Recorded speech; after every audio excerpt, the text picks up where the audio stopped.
Son günlerde yine Çin'de Uygur Türkleri ile ilgili olarak çok sayıda olumsuz haber yansıyor basına. Biz bir yandan Çin'de ortaya çıkan koronavirüs ile ilgili olarak mücadelede Çin devletiyle dayanışma içinde olduğumuzu, Çin halkına başsağlığı dilediğimizi, bu salgını atlatmaları için her türlü yardıma hazır olduğumuzu Türkiye olarak ifade ediyoruz.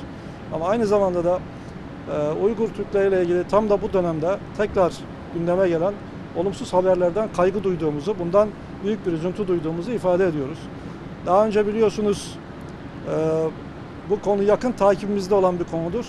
Yakın zamanda Çin makamlarıyla da görüşmeler devam ediyor. Türkiye'den bir heyet, resmi heyet çeşitli yerleri ziyaret etmek maksadıyla oraya bir ziyaret yapacaktır.